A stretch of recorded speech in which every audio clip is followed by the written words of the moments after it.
Hey everyone, it's Andy, and today we're going to be diving deep into one of the most lore-rich updates in Vesteria's history, the Tal-Rey's Tomb update. This update didn't just bring a new dungeon or new gear, it brought major world building, new characters, and some of the darkest and most mysterious lore we've seen in the game so far. So before we jump straight into the video, I want to give a quick shout out to the Vesteria lore Trello and everyone helping piece the lore together across the years. It's super organized and helped a ton when trying to put this video together.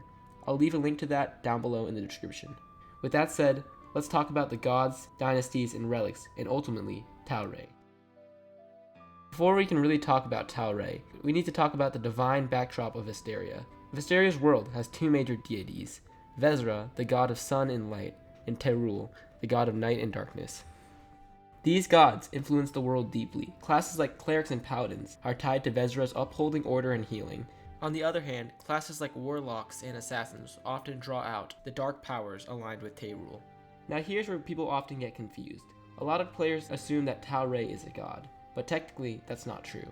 In lore, Tal-Rey is actually an avatar, a being that draws power from ancient artifacts. In his case, he draws power from the Relic of Totality. Avatars aren't really gods, but they're more like demigod tier beings. This makes Tal-Rey almost divine, but not quite a god in Vezra and Terul's sense. Now that we've cleared that up, let's go back in time, way before Tal-Rey's rule, to understand the ancient Ray Dynasty, whose history is hidden in the Whispering Dunes. This story is told through the Dunes hieroglyph quest, and while it doesn't all happen in Tal-Rey's tomb, it's absolutely essential to understand the full picture. Long before the Dunes became a lifeless desert, the land was fertile and full of life. Back then, a cruel kingdom called the Ray Dynasty ruled and treated their people harshly. A warrior named Tal-Rey, a follower of Vezra, rose up and led a rebellion against them. After defeating the Ray Dynasty, he established a new throne line, the Ray Dynasty. Tal wanted to build a massive pyramid to house himself and his royal guards. Well, it's said he died before he could finish it.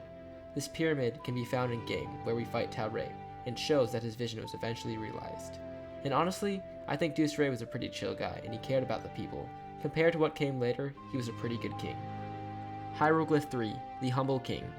Next in line was Tal-Rey, Tal's son. He followed in his father's footsteps, valuing his people's needs above everything else. Under Hawk's rule, the Ray Dynasty flourished and the land was fertile, crops were abundant, and the kingdom grew stronger than ever. This shows that the Dunes weren't always just a desert wasteland. They once had a prosperous civilization living in it. Hieroglyphs 4 and 5, Famine and Sol Rey.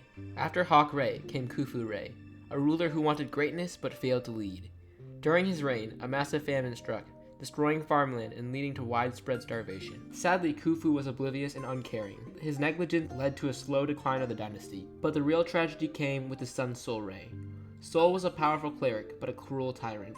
He ignored his people's suffering and allowed his kingdom to rot. His reign planted seeds of collapse, but they also gave rise to Tal-Rey, his rebellious son. Hieroglyphs 6 and 7, Patricide and the Golden Rain. Tal-Rey hated everything his father stood for. He rejected his path as a cleric and became a sorcerer, a move symbolic of breaking ties with Vezra's religion entirely, as sorcerer doesn't align with Vezra. When Tal-Rey became old enough, he killed his father in his sleep and took the throne for himself. Despite the violence, Tal-Rey was actually a good king. He restored order, helped everyone, and revitalized the Ray Dynasty. The text even says, "The sun shined for everyone," symbolizing a return of peace and prosperity. This era marked a golden age under Tal-Rey's rule, but like all golden ages, it didn't last for long. Hieroglyph 8.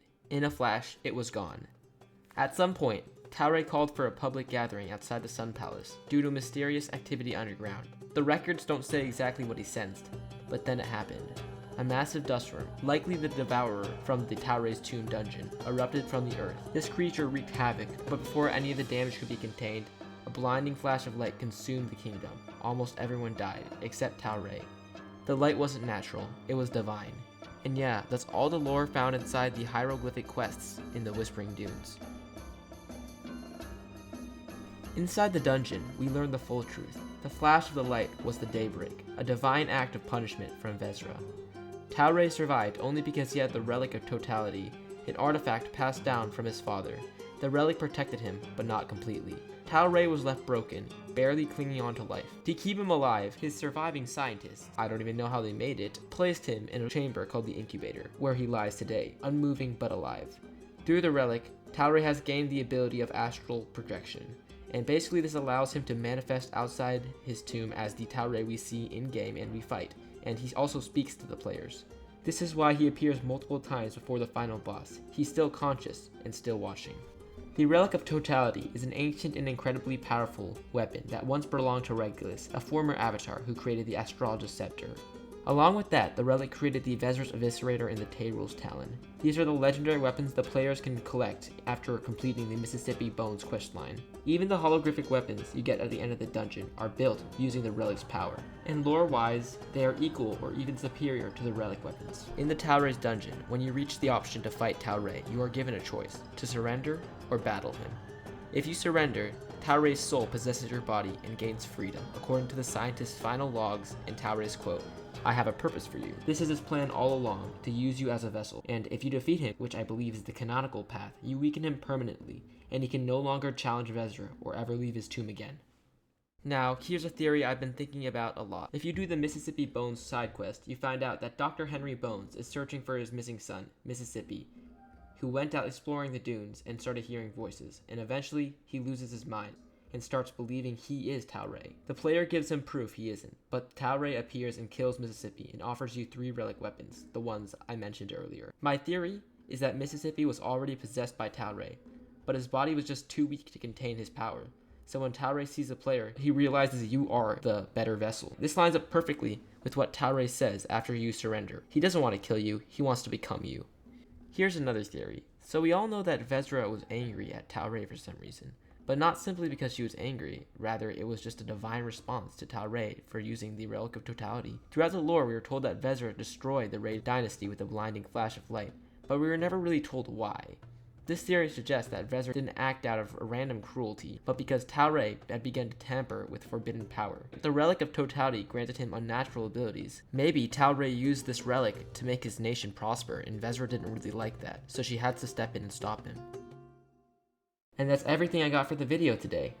The Tal-Rey's Tomb update gave us some of the deepest and most mysterious lore Vesteria has ever had, and I really enjoyed diving into it. From ancient dynasties to relics and insane powers, there is still a lot we don't fully understand, but that's what makes it fun to explore and theorize. If you like this video, please make sure to leave a like, comment your thoughts and theories, and subscribe if you haven't already.